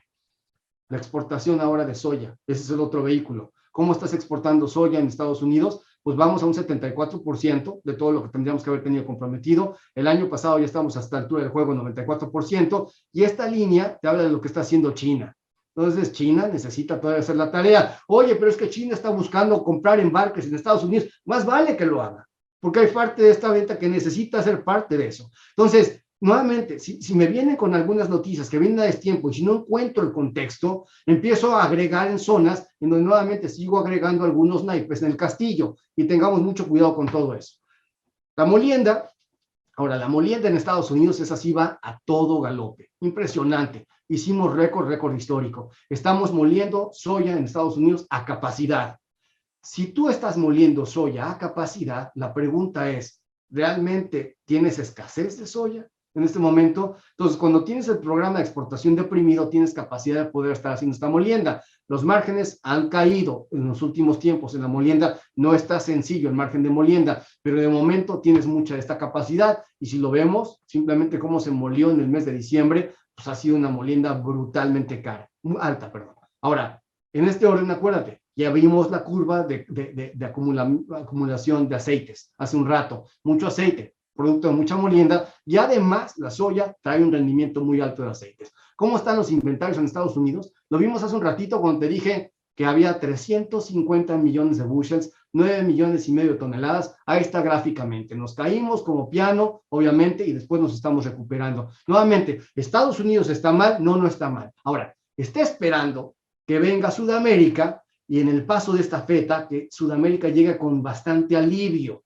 En teoría, para que empecemos a trabajar entre este paso de Estados Unidos a Sudamérica, hacia los próximos cultivos, o sea, 2023, 2024, con sobrados inventarios y que las capacidades instaladas empiezan a mover de diferente forma. Entonces, date cuenta que ese es el escenario, pero no es de hoy, eso es para después. Bueno, pasamos a lo siguiente y estamos hablando de que las vacas y los chanchos y los pollos y todo ese rollo se fuera a comer todo lo que fuera a comerse. Bueno, el margen para hacer pollo está fantástico, pero este es el margen de molienda. Pero el margen para hacer pollo está buenísimo. Contra el histórico está muy bueno. Para hacer cerdo cuesta trabajo, y más ahora con los precios de hoy, porque esto está calculado hace unas semanas. Y para el ganado las cosas están empezándose a complicar, porque va a haber menos ganado. Las vacas, las madres, los vientres están yendo al matadero. No hay espacio para alimentar a estos animales, los campos están muy secos, los metes al corral de engorda y luego los mandas a matar. Entonces no estás reteniendo vaquillas y estás mandando vacas a sacrificio. Esta situación está derritiendo un poquito el censo agrícola, el censo ganadero, y esa situación de peligro para después. ¿Significa qué? Pues que va a ser más capacidad eventualmente de almacenar productos. El ganado es comedor de maíz con fuerza. Nuevamente, si el ganado no está, te puedes imaginar que el consumo tampoco va a estar. Hoy, para darles otra idea contraria, dices, bueno, la soya tiene que bajar, la harina tiene que bajar, vienen cancelaciones, estamos muy elevados, la volatilidad se cayó, y después de las últimas sesiones, hoy deberíamos de bajar. Bueno, pues llega el USDA y nos dice que se vendieron 605,000 toneladas de harina hoy. Entonces, pues, ¿cómo le hago para bajar el día de hoy si tienes una venta de este tamaño de harina equivalente? Y luego dices, güey, de soya, ¿cómo te fue? Pues vendiste 1 millón de toneladas. Y después, ¿cómo te fue con el maíz? Pues estuviste bien. Y la zona esta sur te dice más o menos la franja esperada, de acuerdo a lo que estaba esperando el mercado. Pero esta venta de harina incluye una venta gigantesca para Colombia, incluye una venta también para un país asiático y lo demás es menudeo. Con esto, las ventas de harina en Estados Unidos han avanzado con mucha fuerza. Y si lo tenemos que ver hacia adelante, esto es lo que en realidad ha vendido semana a semana Estados Unidos. Y la línea roja te dice lo máximo que debería estar vendiendo para llegar a la cifra del USDA. Esto es lo que está pasando con la harina. Entonces la harina debería de empezar a restar estos efectos de venta progresivamente para llegar a la cifra o nos va a rebasar. Entonces te doy una de cal por una de arena. Hay todavía escenarios donde tienes demanda, la tienes que comprobar como cierta y la pregunta es, ¿quién se está comiendo estos precios? Y de alguna manera si estos precios hacen sentido para hacer proteína animal. En algunas industrias sí, pero no en todas. En algunos países sí, pero no en todos. Y cuando pega la secuencia inflacionaria y se terminan los estímulos y los apoyos y tal, es muy difícil que salgas a comprar tu carne de res, tu carne de cerdo y tu carne de pollo a la misma proporción como lo hacías antes. Si está subiendo el precio y a ti no te suben el salario, y eso es algo que está sucediendo el día de hoy. Estábamos hablando hace un rato de sequía y eso es para lo que viene en Estados Unidos. Este es el factor de sequía norteamericano, necesitamos lluvia, 52% del inventario ganadero está en zona de seca, nuevamente, esto es lo que te había dicho, que está empujando ganado a los corrales para que después sea sacrificado, pero el Midwest requiere una buena salida de agua en la primavera. Finalmente, como te dije, que tengo aquí 40 centímetros de nieve en la casa, pues llegó la nieve, llegó una cobertura, le ayuda muy bien al trigo y otras cosas, pero viene ahí. Y bueno, ¿y ahora qué hacemos? Somos agricultores en Estados Unidos y tengo que decir, bueno, las tierras que tengo, ¿qué les voy a sembrar? ¿Qué me conviene más? Según la Universidad de Illinois, y aquí hay esto se los hago llegar con mucho gusto, viendo a sus amigos en Alicorp, pero en este momento el cultivo estelar es sembrar maíz atrás de soya. Eso es lo que te da un retorno a tu inversión de un 11.2%. Esto es mejor que sembrar maíz encima de maíz y después, o que sembrar soya encima de maíz. Entonces, si pongo maíz encima de la soya el año pasado, nos va fantástico. Y si vamos a Iowa, la situación es todavía mejor. Si yo siembro maíz encima de la soya el año pasado, me está dando un retorno a la inversión de un 34.3%, incluido en todo esto los incrementos en fertilizantes. Entonces, es rentable sembrar maíz. Yo te puedo casi asegurar que aquí vamos a hacer un escándalo grande, que la relación maíz y soya y que los fertilizantes y que hay que buscar área de maíz y hay que buscar área de soya. El agricultor lo que necesita es que cuando arranque la primavera, que tenga cielos abiertos, se vaya la nieve, que tenga campos ya con la temperatura ideal, que esto suceda pronto y que eventualmente lo que va a hacer es salirse del sofá, dejar de escuchar a la esposa que lo está regañando todo el día porque está viendo Netflix todo el tiempo, y se va a salir al campo a sembrar, y lo primero que va a sembrar va a ser maíz, porque si lo tiene en cielos abiertos y en capacidades, hasta las macetas va a ir a sembrar. Entonces, esta idea de que la soya va a ir a robarle cultivo al maíz, la verdad es que esto va a ser una crónica de aquí de computadora. El agricultor obedece unos principios distintos y hay que ser claros con eso. La rentabilidad en ambos productos es bueno, pero de momento el maíz sigue siendo increíblemente atractivo. Y además de todo, una cosa de importancia, en Estados Unidos les han dado dinero como si no hubiese mañana en 2020, en el 2021, el USDA les ha estado manda dinero, el Tesoro les manda dinero, que la ayuda del COVID, que la guerra comercial, que esto y el otro. O sea, el agricultor tiene buenos precios en Estados Unidos. Le han llenado el bolsillo de plata, pues el tipo está contento, honestamente, y pues si le gusta el precio vende, o si tiene necesidad vende. Necesidad no tiene. Y el precio, pues nunca le gusta a ese agricultor. Ustedes conocen esto mejor que yo. Entonces, así las cosas. Ahora, el tema del fertilizante. Y te dice, primero tienes el dinero, después tienes el poder y después tienes el fertilizante. Y así vamos con esta crónica. Obviamente el fertilizante se subió, se bajó fuertemente y ahorita está teniendo un repunte. Y como te puedes imaginar, esta zona complicada de Lituania, Bielorrusia, Ucrania y Rusia tiene mucho que ver con todo esto. En el momento, los amigos rusos dicen que no van a exportar hasta abril fertilizantes, bases nitrogenadas, y de alguna forma esto es para permitir que sus camaradas agricultores puedan sembrar en mejores precios. Entonces, eso simplemente para inundar el mercado interno, bajar los precios, que utilicen lo que necesiten y ya que salgan de sus necesidades, ya le exportan al mundo. Y luego, Bielorrusia, que no está pudiendo pasar por Lituania puertos, producto, pues ya se están peleando, ya total que ninguno va a dejarse cruzar ingredientes. Y China, entre que está con las Olimpiadas y que no está produciendo todo lo que tiene que producir. Entonces, seguimos con problemas en la cadena de suministro. Hoy la llegada de fertilizantes se tarda mucho. Un tránsito normal de 60 días hace 90 días porque la situación del abasto es complicado por la cadena de suministro. Esta historia no está terminada, pero los precios ya no están tan tirantes como estuvieron en algún momento. No es una zona estupenda todavía, pero yo creo que lo peor ya pasó. Y esto, alrededor de todo, obviamente puedes imaginar que fue una crisis energética. El precio del gas natural se levantó brutalmente en su momento, después empezó a caer y ahí vamos de regreso, subiendo como si no hubiera mañana. Y el petróleo no deja de subir. Y hay muchas cosas atrás de todo esto. Y aquí en adelante yo creo que voy a pasar ya más rápida la plática, ya los cansé con gráficas y con ideas, pero la llave de todo el tema energético lo tiene en este momento el señor Putin. Y obviamente los camaradas le dicen que qué está haciendo con el gas, y los alemanes, principalmente los alemanes, pues contentos de que les abra la llave, pero con pánico que se la cierre. 45% al menos del gas que llega a Alemania es ruso. Y en ese sentido, imagínense si ustedes están en Alemania el día de hoy. Con estas agendas verdes que hacen estas naciones, los alemanes han cerrado bastantes plantas nucleares, generación de electricidad. Y hoy la electricidad es más caro que en el pasado en Alemania. Entonces Alemania ahora depende, en términos de defensa, de Estados Unidos, en términos de comercio, de China, y en términos de energía, de Rusia. Esa es la Alemania poderosa del día de hoy y es el país más próspero de Europa. Entonces, júntalos a los demás y estamos en complicaciones. ¿Qué hace el señor Putin? Jugar con la llave como se le dé la gana. Y no nada más eso. Sabe exactamente cuál es la agenda de esta gente que estaba haciendo shale oil en el pasado, y él, como OPEP Plus, con los miembros del OPEP, manejan el flujo y el torrente de abasto de petróleo. Y aquí viene una cosa que yo creo que va a suceder hacia el futuro. El precio del petróleo, si está en manos de estas gentes, va a llegar a $100, a $110 y $120 para cuando terminemos el año. ¿Por qué? Si ustedes se dan cuenta, recientemente ExxonMobil, una empresa petrolera muy grande, registró utilidades fuertes, reportó sus ganancias, utilidades enormes. De esas ganancias, $10,000 millones las va a utilizar para recomprar acciones, es decir, para regresárselas al accionista.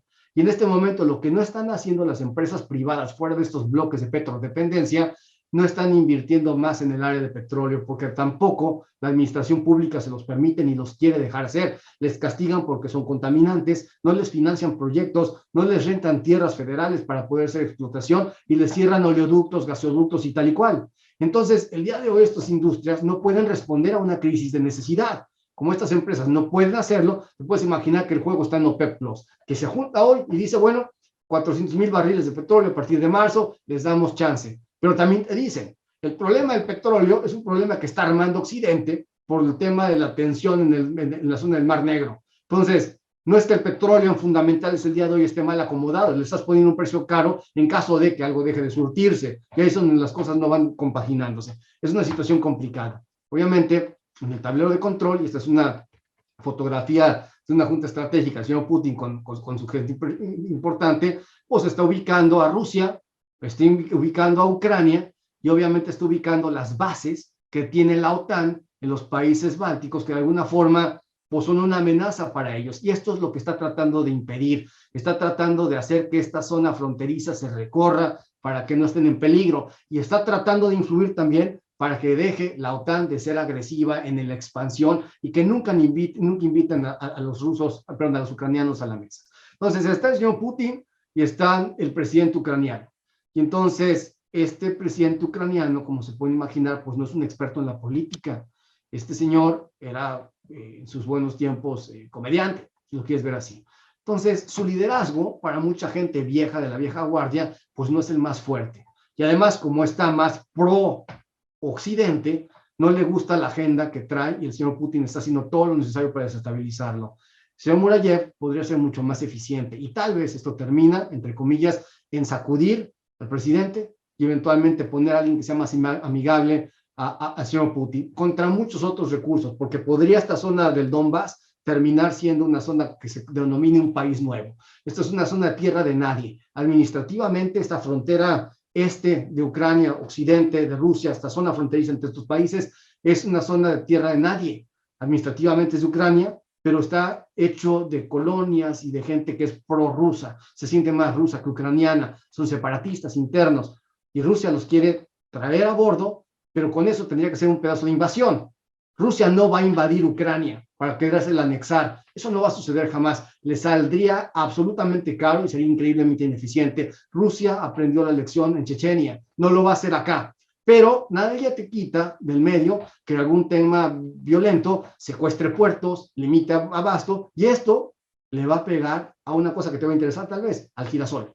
Porque de la zona del Mar Negro el girasol circula, si lo cierras tendrías mucha volatilidad en el precio del girasol, de lo contrario hay un abasto suficiente con el tema del precio del girasol. Ahora, el señor Putin, la verdad es que es un crack, digo, no es que sea una situación de admirar, pero sabe hacer su juego muy bien. Entonces en este momento va a estar ahí en las Olimpiadas, que se están inaugurando cualquier rato en Beijing, las Olimpiadas de invierno. La agenda entre el plan ruso-ucraniano está avalado por Rusia. ¿Por qué? Porque si Rusia hace algo bélico y se mueve, obviamente le van a venir sanciones de todo tipo. La pregunta es, ¿qué tan fuertes van a ser las sanciones por parte de Europa? Porque como te acuerdas, hay una fotografía en donde el señor tiene la llave del gas y si se ponen las sanciones fuertes, dice, bueno, pues no te entrego gas y listo. ¿Qué hace en este momento Europa sin ese gas en medio del invierno? Entonces es muy complicado. Entonces lo avala China y esto te habla de una cosa de mucho interés. Mientras China tenga los Juegos Olímpicos, te aseguro, o te casi aseguro, y que no me lo tomes como valor cara, que no va a haber ningún problema, porque los chinos necesitan el protagonismo, tienen la agenda completa y el mundo poniendo atención. Entonces, si Rusia le sale con un brinco antes de tiempo, la situación se le sale de control y la tensión en los Juegos Olímpicos se le viene abajo a los chinos, cosa que no quieren unos Juegos Olímpicos impecables. Ya después pasarán muchas cosas, pero en este orden, pues bueno, los chinos, los rusos están aliados. Si vienen sanciones, obviamente Rusia se recarga muchísimo en la agenda de China y quedan las cosas ahí. Petróleo, como puedes imaginarte, con muchísima volatilidad, y además el petróleo es parte y un componente gigantesco de una cosa que se llama índice de commodities. Hay diferentes, Bloomberg tiene uno, el CRB tiene otro, hay varios. Bueno, es una canasta de commodities. Hace un rato te dije, si compras oro y petróleo y gas natural y gasolina y tal y cual, es una canasta de commodities. Bueno, esta canasta de commodities no ha dejado de subir. Y normalmente, la relación entre commodity y dólar es inversamente proporcional. Cuando sube uno, baja el otro, excepto ahora. El dólar está subiendo, los commodities están subiendo. Ven a México, ven a Colombia, ven a Perú, en donde tengas un diferencial cambiario y donde tengas el precio en dólares subiendo y tu moneda devaluándose, tienes un efecto de crecida de costo gigantesca porque no vas a poderle pasar ese incremento de precio a tu consumidor y viene, el consumidor va a decir basta, el consumo se desacomoda, estos efectos inflacionarios van a decir que se desaparecen muchas cosas y ahí es donde el mundo va a empezar a temblar y esto podría suceder en mucho tiempo. Entonces, basta de gráficas, terminemos muy rápidamente. El concierto de las primeras 10 naciones más grandes del mundo, las primeras 2, obviamente Estados Unidos y China. Observen que en este mapa no aparece Rusia. Y en este sentido, Rusia en este contexto mundial no es importante, pero es muy trascendente en las cosas en las que son fuertes. Y date cuenta de la magia del señor Putin, que como te dije hace un rato, es un crack, sabe explotar perfectamente sus fortalezas y además los tiempos. Sabe perfectamente cómo hacerlo y es justamente lo que está haciendo porque quiere anotar nuevamente a Rusia en la agenda del control de las naciones hacia el futuro. Luego, en términos de comercio, simplemente estas bolitas, si las alcanzas a ver, son las naciones contra las que más comercian. Y aquí tienes las zonas de Europa y obviamente China contra toda la nube de comercio que tiene el mundo y Estados Unidos, que entre China y Estados Unidos hay un comercio muy grande y muy importante. Pero en términos de comercio, China tiene más comercio con el mundo que el resto de las otras naciones y es muy importante. Ahora, ¿qué está haciendo China? Pues bueno, de un lado le está pegando el tema de Omicron, porque le está pegando. Desde el otro lado tiene la situación inmobiliaria, que les está golpeando también porque es un cambio de agenda, y le dicen a los norteamericanos, hey, el acuerdo fase 1, no lo cumpliste. Entonces, la agenda de China y de Estados Unidos tiene que regresar en breve al protagonismo de la primera plana. Una vez que esta cosa del Mar Negro se calme, esta sí es de importancia, no le pierdas de vista las cosas. En el camino, obviamente, el señor Powell, que es el que dirige la Reserva Federal en Estados Unidos, trae problemas de un petróleo creciendo, un gas natural creciendo y una inflación rampante. Ahí te vienen los problemas, y no es el único, porque además la inflación que viene con un hacha viene de la compañía de una cosa que se llama tapering. ¿Y este tapering qué es? Bueno, pues que básicamente la Reserva Federal tiene que dejar de emitir dinero, tiene que parar la máquina de emisión de dinero. Entonces, cuando crees que las cosas están perdidas, las cosas pueden empeorar, porque además de todo este tipo de cosas, le está golpeando la situación de Omicron, que sigue siendo disruptiva. No es tan mortal, lo vemos, los contagios se multiplican, pero los hospitales ya no se saturan. Aún así, te tienes que ir a casa, faltas, no vas a trabajar, y esto en grupos masivos hace una secuencia muy complicada cuando quieres hacer una cadena de suministro fluida. Como te dije, la Reserva Federal, señor Powell, está a punto de apretar el botón de no más emisión. Entonces, los mercados alcistas necesitan de esto, porque en sentido estricto, los mercados alcistas se están deteniendo del apoyo que está dando la Reserva Federal, y por eso estamos empezando a tener confusiones grandes en los mercados accionarios. Te puse la gráfica de Facebook, no es la única, y como eso hemos visto muchos mercados accionarios caerse por mucho tiempo, simplemente porque la máquina de liquidez y el patrocinio eterno se detuvo. Ahora tienes que ser más juicioso para saber en dónde pones tu dinero. La Reserva Federal va a cambiar las tasas de interés. Y esto es una situación gigantesca porque la deuda norteamericana es enorme. Si subes las tasas de interés, te cuesta una fortuna pagar estos intereses. Y eventualmente, en este sentido, si no subes las tasas de interés, teóricamente no detienes las presiones inflacionarias. Y aquí tienes que saber escoger tu veneno. El problema es que si no lo escoges bien y se le pasan las cucharadas o le faltan de algún lado, Estados Unidos podría entrar en una secuencia de estancamiento con inflación, que es justamente lo que quieres evitar. Entonces, las conclusiones, para decir esto rápido y terminar: precios agrícolas extraordinarios, no lo olvides, sé juicioso, sé prudente, escoge ponerle precio progresivamente, no a todo, pero vele poniendo precio, asegura cosas o utiliza los buenos recursos que nos dan los amigos de Alicur para poner administración de riesgo, que te van a facilitar las cosas. Hazlo ya, es una estupenda zona de precio. Capturar las alzas poco a poco, evitar el serrucho de volatilidad. Nos vamos a meter, una cosa te aseguro la próxima vez que nos veamos: el precio en donde está aquí no se queda. O sube brutalmente o se cae dramáticamente, y las gráficas ya te las enseñé. Entonces, evita el serrucho de la volatilidad, y pues bueno, los mercados se mantienen irracionales más tiempo que tú solvente, eso no se te olvide. Para cuando el mercado te dé la razón, tú ya no tienes dinero, y esa es una situación que quieres evitar a toda costa. Y bueno, y no importa cómo te vaya en el día, regresa a casa con la cabeza siempre muy en alto. Yo, como siempre, les agradezco, me parece que me pasé los tiempos, pero pues ya saben cómo soy, para qué me invitan. Muchas gracias, es un placer y quedo a las órdenes. Gracias, don Antonio. Realmente mucha información, mucho por digerir. Hemos escuchado y hemos visto bastante información didáctica de alrededor del continente. Muchísimas gracias. Vamos en este momento a pedirles a todos ustedes de que estén atentos, porque en instantes más vamos a poder pasarles una encuesta para que ustedes vayan a ir respondiendo. Pero yo voy a pedir que todas las preguntas vayan llegando, por favor, a nuestro chat para que podamos ir bajándoselas directamente a don Antonio Ochoa. La primera pregunta que nos llega nos dice: ¿qué expectativas hay con los precios, ¿qué expectativa hay con los precios del girasol hacia mediados de año? Firme. El aceite de girasol va a estar en cierto grado de demanda. No vas a tener caídas de precios dramáticas hacia ese tiempo, me parece. Pero más allá después, vamos a tener que ya estás hablando de canola fuerte en Canadá. No creo que tengan un ciclo destructivo como lo tuvieron el año pasado. Vas a tener aportes de estos aceites. Y obviamente que el Mar Negro va a jugar un papel importante. Hay suficiente abasto. Han recuperado mucha capacidad productiva. Entonces, de corto plazo, precios firmes que te gustan, pero de mediano a largo plazo, si esto evoluciona, los precios tienden a venirse un poquito a la baja. Gracias. La otra pregunta que nos ha llegado al chat nos dice, ¿cuál sería la decisión de área de siembra de Estados Unidos para esta campaña?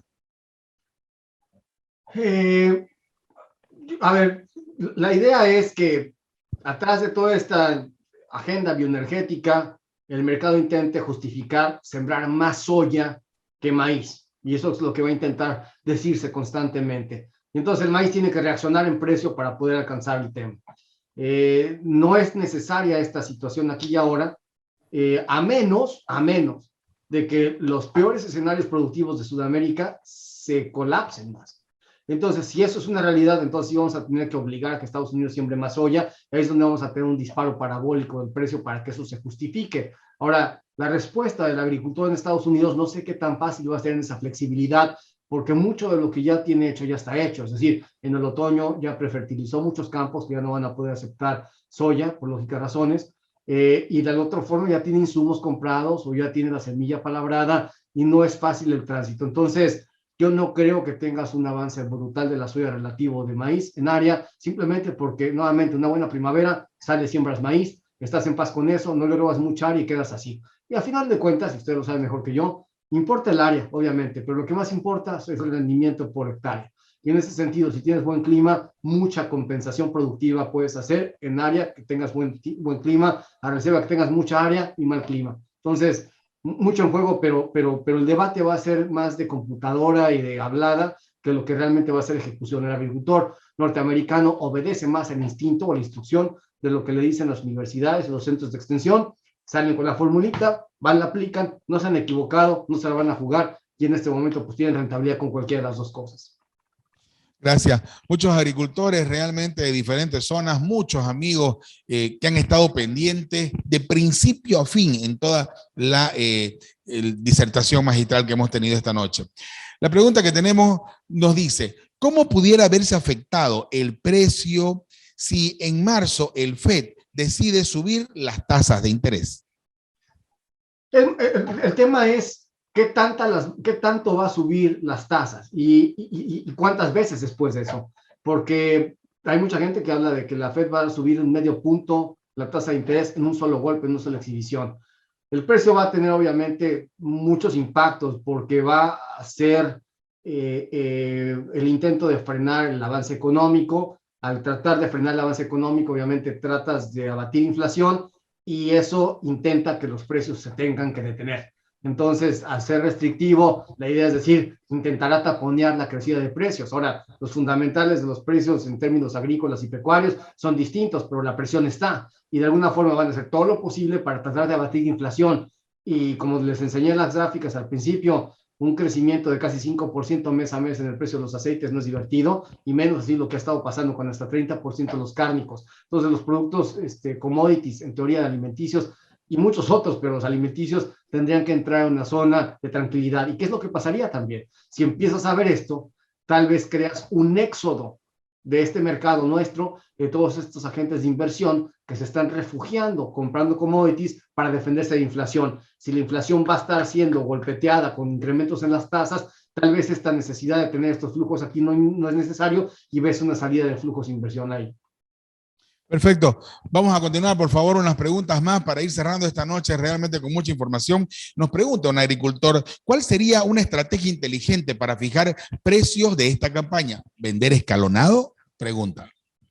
Sí, vendría escalonado, por supuesto. Yo pondría órdenes escalonadas para que en ciertos precios se vayan a detonar de manera natural. Ahora, si en alguna fórmula llegas a ver que el precio se va ejecutando, sientes que hay un vehículo de más crecida, tal vez podrías hacer un arbitraje en donde por todo lo que estás vendiendo te adquieres un call, una opción en el mercado para que te dé la subida y que si sube el mercado, que vaya. y sin riesgo, pero que te garantice que nunca sea menos tu precio.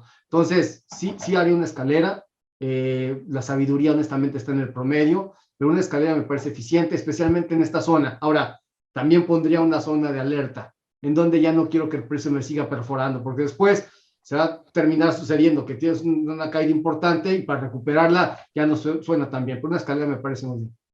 Una pregunta muy similar nos dice, su sugerencia, don Antonio Ochoa, para el productor boliviano sería cerrar precios anticipados de toda o de parte de la producción, o dejarlo abierto para negociar en la cosecha. No, a ver, la cosecha siempre va a suceder algo distinto y los caminos que hemos avanzado de precio los quieres ir capturando. No lo puedes jugar nunca todo a nada. O sea, no es una respuesta binomial porque no se trata así. O sea, esto es un ciclo natural como tal. Entonces, yo estaría poniendo piezas en donde tal vez lo que estaría vendiendo en la primera instancia es todo lo que me asegura mis retornos de costos y cosas naturales. Mientras ya tengo esto asegurado, lo que me resta lo puedo jugar de una manera menos obligada o menos forzada, me da más espacio de aguante, y aún así hay una parte que quieres aguantar para, no sé, pagar la Navidad de este año, ¿verdad? O un carro nuevo, lo que fuera, pero necesitas tener una estructura para saber un plan y aprovechar estos precios. O sea, no nos olvidemos, no, y eso es algo que nos sucede en el campo y en la agricultura, nos duele más el último dólar que no cobramos que el que perdemos, porque ese dólar que no cobramos nos consume la cabeza. Subió y no lo vendí, tal y tal. Lo perdí y dices, bueno, es parte del negocio, lo tienes que aceptar, y es más fácil así. Entonces, los precios ya son muy buenos. Haz algo al respecto. Se pueden hacer muchas fórmulas, depende de mucho cómo tienes tu perfil de riesgo y cómo te gusta irlo haciendo, pero yo no me lo jugaba todo a nada, ni me quiero quedar totalmente vendido, pero tampoco me quiero quedar completamente descubierto. Y si lo vendo todo, porque ya me gusta el piso, cierra mis números y me quedo en paz, tal vez le pongo una fichita para tener un call en Chicago, algo que si el mercado se levanta, pues que me lo dé, y nos quedamos sin riesgos todos contentos.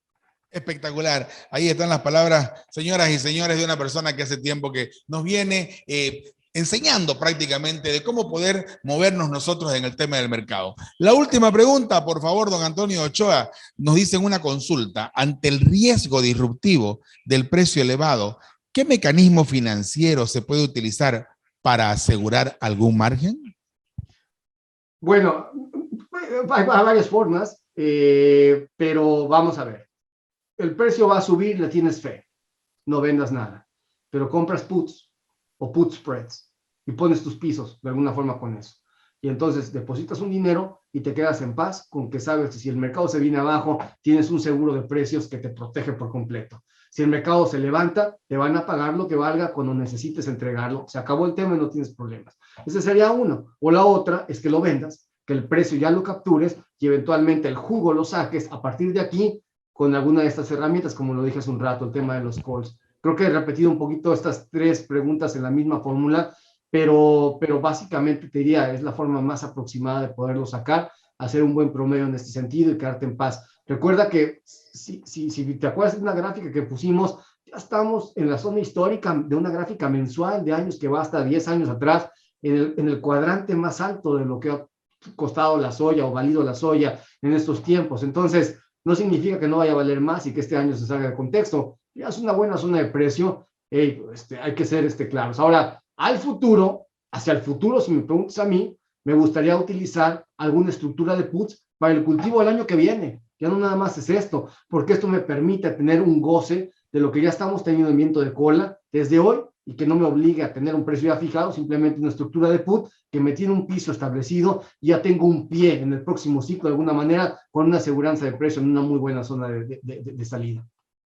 Muchísimas gracias. Vamos a pedirle, por favor, a don Kenji Tanaka, gerente de Soluciones Agrícolas, que habilite su cámara y nos dé sus palabras de circunstancia esta noche. Espectacular, cargada de información técnica y de juego de cintura para que nosotros todos podamos ver la forma de ganar en lo que hacemos, la agricultura. Muchas gracias, Antonio. Muchas gracias, Pablo. Agradecemos su presencia y la presencia de todos los que nos acompañan esta noche en esta segunda charla de nuestro ciclo de conferencias virtuales en Alicor 2022. Esperamos que con esta información podamos tener una visión un poco más clara de cómo ha venido la tendencia del mercado para esta cosecha, conociendo mejor las variables como las expuso Antonio y que están afectando los precios internacionales. Agradeciendo mucho nuevamente, ¿no?, toda esta charla magistral y su disertación tan completa y tan clara.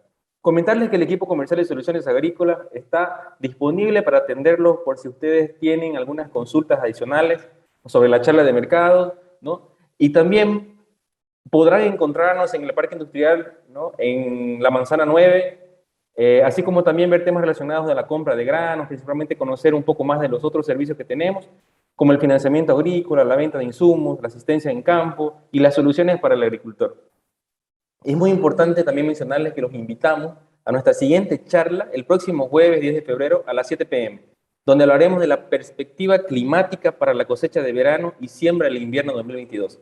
El equipo rural de clima de Brasil nos comentará cómo viene la tendencia y cómo serán los siguientes meses. Para finalizar, no se olviden de llenar la encuesta de satisfacción. Es muy importante para nosotros para que podamos seguir innovando y mejorando siempre para ustedes. Gracias por acompañarnos nuevamente y nos vemos el siguiente jueves. Que estén todos muy bien. Cuídense mucho. Gracias, Kenji. Don Antonio, muchísimas gracias. Permítame expresarle realmente un fuerte aplauso de parte de toda esta selecta audiencia agrícola que hemos tenido desde las diferentes zonas productivas del país. Gracias, Alicor. Y para todos ustedes, al finalizar este ciclo de conferencia, Alicor va a entregar un certificado de todas las conferencias que se han dado de capacitación. Muchísimas gracias a todo el staff ejecutivo de Alicor por este tipo de conferencias y de talleres que tenemos nosotros. Así que será hasta la próxima oportunidad el jueves a las 7 de la noche. Por favor, llenemos la encuesta para continuar mejorando el trabajo que hacemos por ustedes. Hasta la próxima.